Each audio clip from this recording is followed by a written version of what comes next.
અને દર મહિનાની એક અમે ભજન સત્સંગ આપણે રાખીએ છીએ. એમાં પધારેલા બ્લેકપુર મંડળ, ઉમતા મંડળ તથા જાસકા સર્વે હરિભક્તોને મારા કોટી કોટી વંદન અને જય જય. સંત મિલન को जाइए तजी मोह माया अभिमान, जो जो डग तमे आगे भरो कोटि यज्ञ समान. कबीरा दर्शन संत का साहेब की आवे याद, लेखे में वही घड़ी बाकी के दिन बाद. संतो आ जगतनी अंदर जे आव्या छे એ પરમાત્માએ મોકલેલા ફરિશ્તાઓ છે. સંતોનો કોઈ અલગ એવો વેશ નથી કે જેને આપણે વેશથી આપણે પારખી શકીએ. સંતો આપણા બધાના ભેળા રહેવા વાળા. સાધુનો વેશ હોય, મહંતનો વેશ હોય, પણ સંતનો વેશ ના હોય. અને संत बड़ा परमारथी, शीतल वाका अंग, तपत बुझावे और की और दे दे अपना रंग. संत एवा जे पोते तपी बीजाने ठंडक आपी अने एने पोताना स्वरूप बनावी. तो संतनी कथा आ तो एक वखत नारद जी ने एवो प्रश्न थयो कि संत एटले संतनो महिमा शुं छे. नारद जी ने आवो प्रश्न थयो कि संतोनो महिमा शुं छे. तो भगवान विष्णु जी ने एने पूछ्યું कि प्रभु आ संतनो महिमा शुं छे. संतना महिमा ने जाणवो होय तो शुं करवुं पड़े. એટલે ભગવાને કીધું કે નારદજી, संतनो महिमा जाणवो होय तो तमारे मृत्यु लोक में जाओ. मृत्यु लोक में तमे जाओ अने अमुक नगर नी अंदर तमे रोकाजो. सवारे वहेला तमने जे कोई मळे एने तमे पूछजो के संतनो महिमा शुं छे. ए तमने जवाब आपशे. नारदजी तो भगवानना कहेवा प्रमाणे जासका जेवा गामनी अंदर आवी गया. सवारे वहेला 4 वागे उठी नदीए स्नान करवा निकळ्या. जो पोळना दरवाजाथी बहार निकळ्या એટલે એમની નજર એક વિષ્ટાની ગોળી કરવાળો ઘેગો હતો ને ઘેગા ઉપર પડી. એટલે ભગવાને કીધું કે તમને જે કોઈ મળે એને તમે પ્રશ્ન પૂછજો. એટલે પેલા ઘેગાની ઉપર નજર પડી અમને. એટલે ઘેગાએ વિચાર કર્યો. નારદજીએ પૂછ્યું, ઘેગા સંતના દર્શનથી શું ફાયદો થાય? એટલે ઘેગાએ આમ નારદજીના નજરથી નજર મિલાઈ અને ટગર વગર થઈને પડી ગયો ને એનું શરીર છૂટી. નારદજીએ કીધું કે આ તો મરી ગયો. પાછા ભગવાન જોડે જાય, પ્રભુ હું વહેલા ઉઠીને નદીએ સ્નાન કરવા જતો હતો અને મને આ વિષ્ટાની ગોળી કરવાળો ઘેગો મળ્યો. એને મેં પૂછ્યું તો એને મારા નજરથી નજર મિલાઈ અને એનું શરીર છૂટી ગયું. તો કે નારદજી તમે જાઓ અમુક ગામની અંદર નેહડામાં ગાય વિયાણી છે અને ગાયનો વાસરડો તમને જવાબ આપશે. નારદજી પાછા નેહડામાં ગયા. એક તાજી વિયાયેલી ગાય હતી, એનો એક વાસરડો હતો. નારદજી ગયા એટલે પેલા વાસરડાની નજર નારદજીના સામે પડી. વાસરડા અને નારદજીની નજર એક થઈ. વાસરડાને પૂછ્યું કે નારદજીએ કે વાસરડા સંતના દર્શનથી શું ફાયદો થાય? એટલે પેલો વાસરડો હમુ જોઈ રહ્યો હતો અને એના પગ ટગર વગર થયા, પડ્યો ને પડતોની હાથે પ્રાણ છૂટી ગયા. નારદજી વિચાર કરે છે કે ભગવાને કીધું કે તમને વાસરડો જવાબ આપશે, પણ આ તો બધાનું શરીર છૂટી જાય છે, ઓફ થઈ જાય છે, મરી જાય છે. પાછા ભગવાન જોડે જ્યાં પ્રભુ વાસરડાનું પણ મૃત્યુ થઈ ગયું તો કે નારદજી અમુક નગરના રાજાના ત્યાં આજે રાજકુમારનો જન્મ થયો છે અને રાજકુમાર તમને જવાબ આપશે. નારદજી કે મારે જવું, પેલા તો બરાબર જ અહીંથી તો પાછા આયા, પણ આ તો રાજાનો કુંવર અને એમાં 60 વર્ષે એનો પ્રજા આવી છે અને રાજકુમારનું કોઈ આગુ બાજુ થાય તો અરે પણ હું કહું છું તમે જાઓ, એ રાજકુમાર તમને જવાબ આપશે.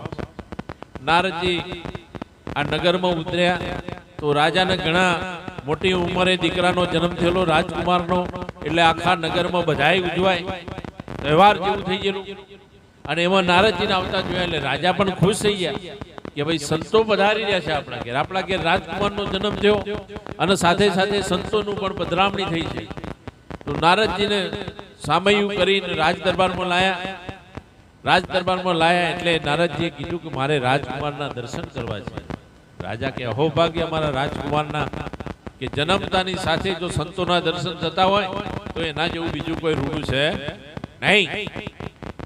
તો રાજકુમારને રાણીવાસમાંથી લાવી નારદજીના ખોળામાં આપ્યા. નારદજીના મનમાં ફફડાટ છે જો રાજકુમારનું કોઈ ના થાય તો સારું. નારદજીના ખોળામાં રાજકુમાર છે. રાજકુમારના હોમી નજર મિલાઈ અને નારદજીએ ધીમા સ્વરે પૂછ્યું કે હે રાજકુમાર, સંતના દર્શનથી શું ફાયદો થાય? એટલે રાજકુમારનો વાચા અને રાજકુમાર બોલ્યો કે નારદજી, તમને હજુ સમજણ ના પડી. તમારું જ્યારે મને દર્શન થયું ને ત્યારે હું વિષ્ણાની ઘોડી કરવાળો ઘેગો હતો અને એ વખત તમારું દર્શન થવાથી મારું ઘેગાનું શરીર છૂટી ગયું અને હું એક પવિત્ર ગાયના પેટે વાસરડા તરીકે જન્મ્યો. મારા પૂર્વના ભાગ્યને મારા પુણ્યના આધારે ત્યાં પણ તમારું દર્શન થયું અને મારો વાસરડાનો પશુનો દેહ પણ છૂટી ગયો અને આજે આ મનુષ્યનો અવતાર નહીં અને હું તમારા ખોળામાં બેઠો. આ સંતના દર્શનનો ફાયદો છે. એટલે કીધું સંત બડા પરમારથી શીતલ વાકા તપત બુજાવે ઓર કી ઓર દે દે અપના. પણ જો સંતની પારખ નહીં હોય, સંતની પારખ કરવી હોય તો દિવ્ય દ્રષ્ટિની જરૂર પડે. કારણ કે કૃષ્ણ ભગવાન અને અર્જુન બંને સખા હતા, જોડે રહેતા, એક પલંગમાં ઊંઘતા હતા. આટલી બધી એમની ગાઢ મિત્રતા હતી. પણ ભગવાન કૃષ્ણ ત્રિલોકી નાથ છે એવી અર્જુનને ખબર નથી. કારણ કે આપણે મિત્રતાના ભાવથી મળીએ તો પણ કોઈનો ભાઈનો ભાવ હોય, કોઈનો પિતાનો ભાવ હોય, કોઈને કાકા કુટુંબનો ભાવ હોય, કોઈને મિત્રતાનો ભાવ હોય. સંતનો ભાવ લાવવો ને બહુ કઠિન છે. એટલે ભગવાનને જ્યારે કુરુક્ષેત્રના મેદાનમાં અર્જુનને વિશાળ યોગ થયો એટલે ભગવાને એને ગીતાજીનો ઉપદેશ આપ્યો અને એ વખત ભગવાને કીધું કે અર્જુન, તારે મારું ઈશ્વરી સ્વરૂપ જોવું હોય, મારું સાચું સ્વરૂપ કોણની ઓળખાણ કરવી હોય તો આ ચોપડાની દ્રષ્ટિ કામ આવશે. હું તને દદામી દિવ્ય ચક્ષુ આપું છું અને દિવ્ય ચક્ષુથી મારું અવસરીય યોગ પરમાત્માનું સાચું સ્વરૂપની ઓળખાણ થશે. બાકી ચોપડાની દ્રષ્ટિએ ચોપડું જ દેખાશે, ચોપડા સિવાય બીજું કોઈ આવશે નહીં નજરમાં. એટલે આપણે પણ બધા ભેળા રહેતા હોય પણ સંતની પારખ કરવી હોય તો દિવ્ય દ્રષ્ટિની જરૂર છે. દિવ્ય દ્રષ્ટિ નહીં હોય તો સંતની પારખ થશે. એના માટે દદામી દિવ્ય ચક્ષુ લેવા પડશે, જ્ઞાન દ્રષ્ટિ લેવી પડશે અને જ્ઞાન દ્રષ્ટિ નહીં હોય તો સુધી સંતની પારખ નહીં થાય. અને એટલે અહીંયા કીધું, તમે જુઓ પાંડવોના વખતની એક વાત છે કે પાંડવોએ રાજસૂએ યજ્ઞ કર્યો ને યજ્ઞના નિશાનો મૂક્યા હતા કે ભાઈ તમે યજ્ઞ કરશો એટલે કાળી ગાય દોડી થશે, કાળી ધજા દોડી થશે, નગારે ગાવ પડશે, આવા નિશાનો આપ્યા હતા. પણ યજ્ઞ પૂરો થઈ ગયો પણ નગારે ઘા ના થયો, કાળી ગાય ધોળી ના થઈ. અને કાળી ધજા રોપેલી હતી, ધજાએ સફેદ ના થઈ. એટલે પાછું ભગવાનનું પૂછ્યું, પ્રભુ આપણે તો યજ્ઞ પૂર્ણાહુતિ કરી દઈએ, આટલા ઋષિઓને જમાડ્યા છે, તમે જેમ કીધું એમ કર્યું છે, પણ આમાંનું કોઈ નિશાન બન્યું નહીં, એટલે આપણો યજ્ઞ સફળ થયો કહેવાય નહીં. એટલે ભગવાને કીધું કે ભાઈ કોઈ સંત પ્રસાદ વગર બાકી છે, અમે બધાને પ્રસાદ આપી પણ એક સંત બાકી છે. તો કે કયો છે?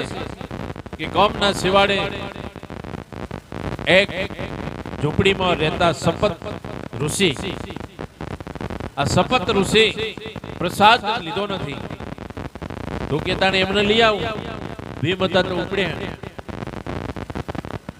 ત્યાં જ્યાં, એટલે સપત ઋષિ બેઠા બેઠા એમનો નાતના ભંગી હતા, એટલે એમનો જે ધંધો હતો એ કરે જતા ત્યાં જાય. એટલે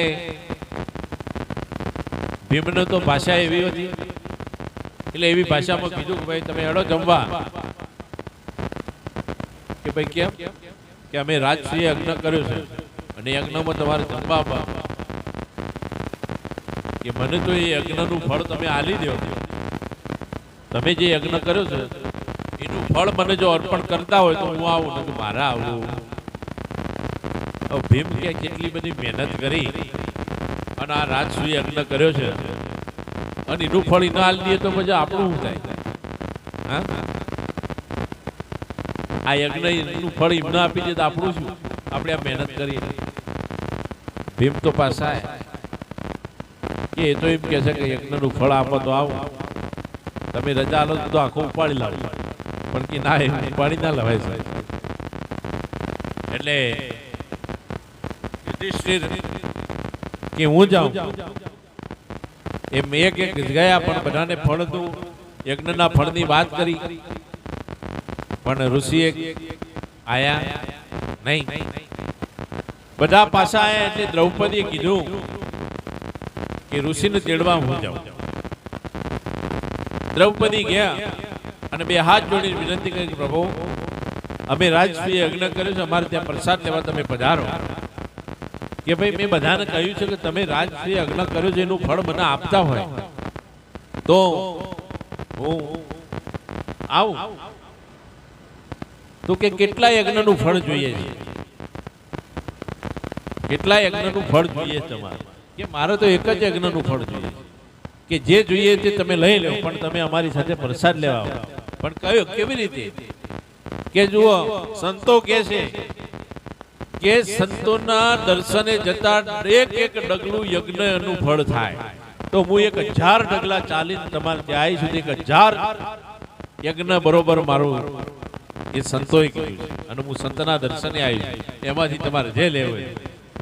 મહારાજ તરત ઉભા થઈ એમનું તુંબી પાત્ર લઈ અને આવી.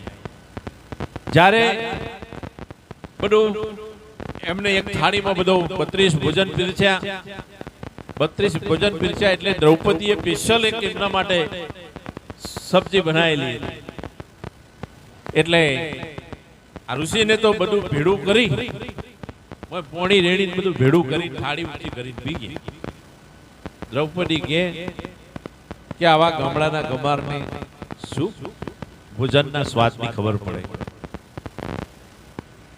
એટલે ઋષિએ બોલાવી અને પેલા તો મનમાં સંકલ્પ થયો.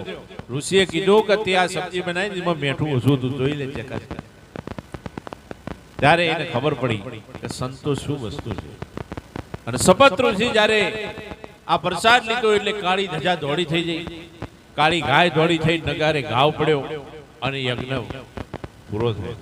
એટલે સંત એક સંતનો મહિમા બહુ જબરજસ્ત છે, પણ આપણને સંતો દેખાતા નથી. આપણે ચોપડાની દ્રષ્ટિ જોઈએ એટલે સંતની પારખ નહીં જાય.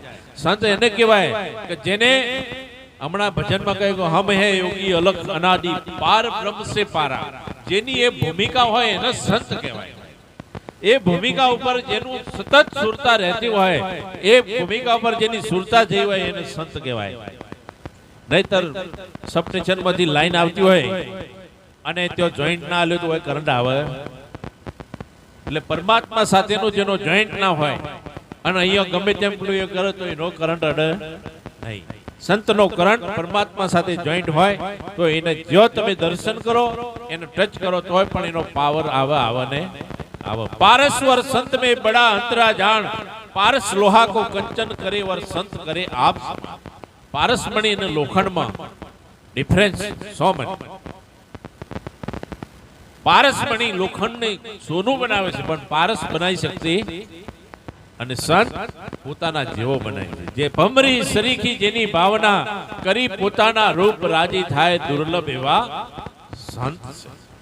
જેની ભમરી જેવી ભાવના, ભમરી છે ને એ આવા લીમડા ઉપરથી એક ઈયળ પકડે અને એ ઈયળને ડંખ મારે, જો ટાઢી થઈને પડી રહે તો એને ના લે. બીજી ઈયળ પકડે, એને ડંખ મારે, અને જો અવળ હવળ થાય આમ કુદમ કુદા કરે તો ઝડપ લઈને એને પકડી એના ઘરમાં લઈ જાય અને એક ડંખ મારી અને ઘરનો દરવાજો બંધ કરી દે. ભમરીનું ઘર તમે જોયું છે, એનો દરવાજો હોય અને એની અંદર પૂરી અને પેલો જે કીટ છે ઈયળ, એ ઈયળને એક જ રટણ થાય કે ભમરી આવશે ને ડંખ મારશે, કારણ કે એનો ડંખ એટલો જબરજસ્ત હોય કે પેલાને એની પીડા સહન થાય. એટલે એના મનની અંદર એક જ રટણ થાય કે ભમરી આવશે ને ડંખ મારશે, ભમરી આવશે ને ડંખ, ભમરી ભમરી ભમરી કરતા પોતે ભમરી થઈ જાય અને એને પોખો આવી જાય અને એ ભમરી થઈને પોતે ઉડવા જાય, કીટ ભમર થઈ જાય. એમ સંતના શબ્દો છે ને એવા કડક છે, આમ ભમરી જેવા ડંખ મારે અને એ ડંખ જેને લાગી જાય, જો ઢાપલો છે તો ઈયળની માફક મીઠું પડી રહે, પણ જો કોઈ અવળવળ થાય સહન ના કરી શકે એનામાં બદલાવ આવે ને. અને આવે એટલે જેસલ જેવો મહાપાપી, જેસલ જેવો મહાપાપી, અધમો અધમ પાપી, એને પાપ કરવામાં કશું બાકી જ નથી રાખ્યું. પણ જ્યારે તોરલનો સંગ થયો અને આ કોઠાનો ચોર લૂંટારો ડાકુ અને પેલા કોઠાનો પીર, અને પીર બનાવીને પૂજાવે તો કોઈ સંત પૂજાઈ શકે. તમે જુઓ ગીતાનો ઉપદેશ, કર્મનો સિદ્ધાંત કે તમે કરેલા કર્મો તમારે ભોગવવા પડશે, ભોગવવા પડશે ને ભોગવવા પડશે. પણ આ જગતની અંદર સંત એક એવી વિભૂતિ છે કે જે કર્મને પણ બાળીને ભસ્મ કરી દે અને આ જ જન્મે તમને પીર થઈને પૂજાવે એવી ગતિ જો કોઈ આપી દે તો કોઈ સંત છે. તમે જુઓ જાડેજાએ કેટલા બધા કર્મ કર્યા, એને છેવટનું એમ કીધું જેટલા મથેજા વાળ તોડી રાણી એટલા કુકર્મ મેં કર્યા. હવે તો કોઈ ગણ્યા એવા નથી. અને જો કરોડો કર્મના સિદ્ધાંત પ્રમાણે જો ભોગવવાના હોય તો કરોડો જન્મ લેવા પડે એને. એવા અધમ પાપ કર્યા છતાં પણ એ પાપમાંથી છુટકારો મેળવીને અત્યારે આપણે એની જાત્રા કરવા જઈએ છીએ. જાત્રા કરીએ રે જેસલ પીરની. આ જ જન્મે પીર થઈને પૂજાવે એવું કોઈ હોય તો જગતની અંદર સંત છે. કોઈ ના લેખ ઉપર મેખ મારી શકાય એ જગતમાં સંત છે. એટલી પરમાત્મા એને સત્તા આપેલી છે. અત્યારે હાલ જગત છે ને, હાલનો માહોલ છે દેવી દેવતાઓનો, ભુવાઓનો, પણ એની અંદર દેવ રીતે તો દીકરા આપે, ધન સંપત્તિ આ બધું મળશે પણ મોક્ષ નહીં મળે. અને સંત એ મોક્ષના દાતા છે. મનની ગતિને ઉર્ધ ગતિ કરી અને પોતાના સ્વરૂપની અંદર મસ્ત બનાવી દે એનું નામ જગતમાં સંત. એટલે ભજનોની અંદર જે ગવાય છે કે સદગુરુ વચનના તમે થાવ ને અધિકારી પાનબાઈ, મેલી દયો અંતરનું અભિમાન. અંતરનું અભિમાન છૂટી જાય અને તમે સદગુરુના વચનના અધિકારી બનો. પેલા અધિકારી નહીં બનો ત્યાં સુધી વસ્તુ આપણા જોડે આવશે નહીં. અને આવી છે તો ચોખાજીનો શીરો હોય પણ થાળી મેલી હોય તો ઘટમાં જાય. એટલે પેલું પાત્રતા બનવાની સંતો વાત કરે છે. તમે પાત્ર બનજો. પાત્ર શુદ્ધ હશે તો એમાં ઘાટ ઘડાઈ જશે. પાત્ર શુદ્ધ નહીં હોય તો નહીં ઘડાય. એટલે ભજન સત્સંગ છે ને એ મનને ચાર્જ કરવાની એક પાવર છે. સત્સંગ એ મનને ચાર્જ કરવાનો પાવર છે. જેમ આપણો મોબાઈલ હોય, મોબાઈલ વાપરીએ જો એને ચાર્જ ના કરીએ તો એમાં પછી બધું બંધ થઈ જાય. એમાં મનને જો પણ વારંવાર ચાર્જ નહીં કરીએ ને સંતોના જોડે, નહીતર કુસંગી જો મળી જશે તો કુસંગીના સંગમાં એ અવડા માર્ગે જતું રહેશે. એટલે સતત સત્સંગનો માર છે. સત્સંગનું પાણી રેડતા છો તો એક દિવસ પથરો પણ સોનાનો થશે ને થશે. સતત અભ્યાસથી આ વસ્તુ બને એવી છે, બાકી બને એવી નથી. એટલે સંતોએ વારંવાર ભજનો દ્વારા, ગદ્ય દ્વારા, પદ્ય દ્વારા આપણને સમજાવવા માટે પ્રયત્ન કર્યો છે. પણ જો આપણે પોતાની જાતે જો નહીં સમજીએ કે હું કોણ છું, આ દેહની અંદર હું બોલવા વાળો કોણ છું, બીજા કોઈને ઓળખવાની જરૂર નથી. તમે તમને ઓળખી લો તો જગતમાં કોઈને ઓળખવાની જરૂર નથી. ઢૂંઢા સારે જહાં મેં તુજકો, કને ભગવાન, આપણે ભગવાનનું હોદીએ છીએ. ઢૂંઢા સારે જહાં મેં તુજકો, પાયા પતા તેરા નહીં, તારું સરનામું મળ્યું નહીં. ઢૂંઢા સારે જહાં મેં તુજકો, પાયા પતા તેરા નહીં, જબ પાયા પતા તેરા અબ પતા મેરા નહીં. જ્યારે તારું સરનામું મળ્યું ને, હવે મારો પતો નહીં, હું નહીં, અને હું મટી જાય તો પરમાત્મા તમારામાં પછી કોઈ ફેર નથી. એ સ્વરૂપ પરમાત્માનું છે. પણ આપણે પોતાના સ્વરૂપનું ભૂલી ગયા છે કે હું કોણ છું. આપણે તો માની બેઠા છે કે હું ઠાકોર છું, કોઈ કે પટેલ છું, કોઈ કે હું ફલાણી નાતનો છું, ફલાણી નાતનો છું. આ જાત ઉપર આપણને એક આવરણો ચડી ગયા છે. બાકી કોઈ બ્રાહ્મણ, કોઈ વાણિયા, કોઈ સૈયદ, કોઈ શેખ, જ્ઞાને કરીને ઓળખો તો આત્મા સર્વમાં, બધાની અંદર આત્મા એક જ. અને એ આત્માની ઓળખાણ કરવી હોય તો સંતના, સદગુરુના શરણે જવું પડે. હમણાં ઉમેદભાઈ ભજનમાં ગાયા હતા કે આટલો સંદેશો મારા ગુરુજીને કહેજો, સેવકના હૃદયમાં રહેજો, સંદેશો મારા ગુરુજીને કહેજો. આ એક વેદના છે શિષ્યની કે આ સંદેશો મારો. કાયાનું દેવળ મને લાગે છે કાચું. આ કાયા દેવળ છે ને કાચું છે, ગમે ત્યારે પડી જાય છે. કાયાનું દેવળ મને લાગે છે કાચું, એનો ભેદ મને બતાવી દેજો, સંદેશો મારા ગુરુજીને કહેજો. કાયા પડશે ને હંસ કયો જ સમાશે. આ શરીર છૂટી જા અને આ હંસો કયો જ છે. આપણે બધાએ નક્કી કર્યું હોય તો બરાબર છે, નકે સરનામા વગરની ટપાલ જશે કે શરીર છૂટી જશે અને હંસ કયા ઘેર જશે. એ સરનામું નહીં મેળવીએ તો પછી વળી વળીને પાછા આવવાનું. જીવન જોખમ ગણો જન્મવું ને મરવું. કાયા પડશે ને હંસ ક્યાં જઈ સમાશે, એ ઘર બતાવી અમને દેજો. ગુરુજી મારો આટલો સંદેશો ગુરુજીને કહેજો. એ ઘર બતાવજો. આ શરીર પડી જાય ને મારો હંસ ક્યાં જઈને સમાશે. બ્રહ્મ સ્વરૂપ મારી નજરમાં ના આવે. બ્રહ્મ સ્વરૂપ મારી નજરમાં ના આવે. આ દેદારે દર્શન દેજો. આ દિલની અંદર દર્શન કરાવજો. પણ આ દિલની અંદર દર્શન ક્યારેક સદગુરુના પ્યારા થઈએ તો સદગુરુ પહેલું દર્શન તમને તમારું કરાવે કે તું કોણ છે. અને દર્શન થાય ને તો તમારી અંદર ઓટોમેટિક જોવાની દ્રષ્ટિ બદલાઈ જશે. સદગુરુ પંજો સિર પર ધર્યો, અમર જ્યોત દર્શાય, પરમ કૃપા કીધી ગુરુજીએ, અણુ મેરું એક થઈ જાય. અણુ ને મેરું એક થઈ જાય એવી સદગુરુની યુક્તિ છે. પણ આટલો સંદેશો મારા ગુરુજીને કહેજો. એટલે આપણે બધાનો પ્રશ્ન છે આ. જતુભાઈએ તો કહી દીધું કે મારું ગુરુજી તમે મને આ ઘર બતાવી દેજો. પણ આપણે જો બધી ગુરુના શરણે ના જાવ હોય, કોઈ ગુરુના શરણે જાવ પણ કોઈને આ વાત ગમ ના પડી હોય તો એકવાર સદગુરુને ફરીથી તમે આ વાત તાજી કરી લેજો. નહીતર અવસરીઓ વહી જાય છે. આપણા જોડેથી સમય જાય છે.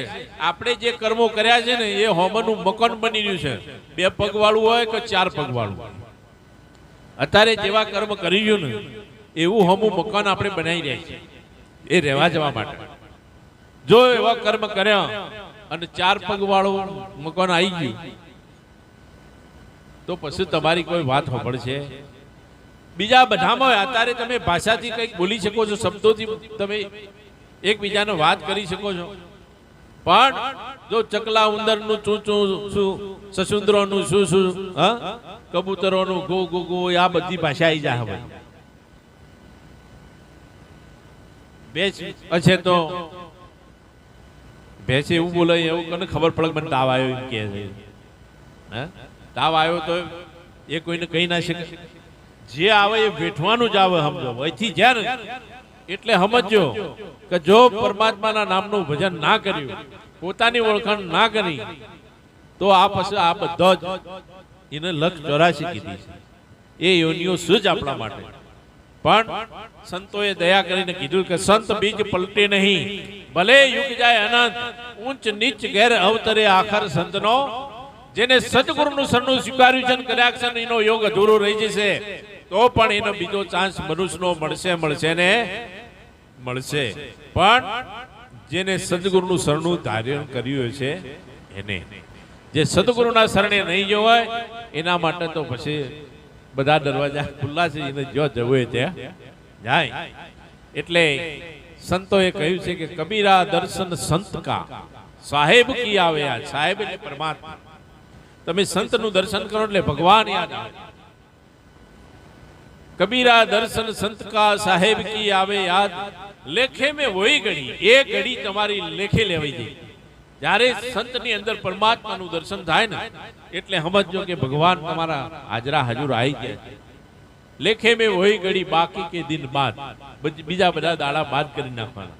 પણ સંતોનું દર્શન થઈ જાય એ જ લેખ વાળી ઘડી છે. એક ભજન બોલી આપણે.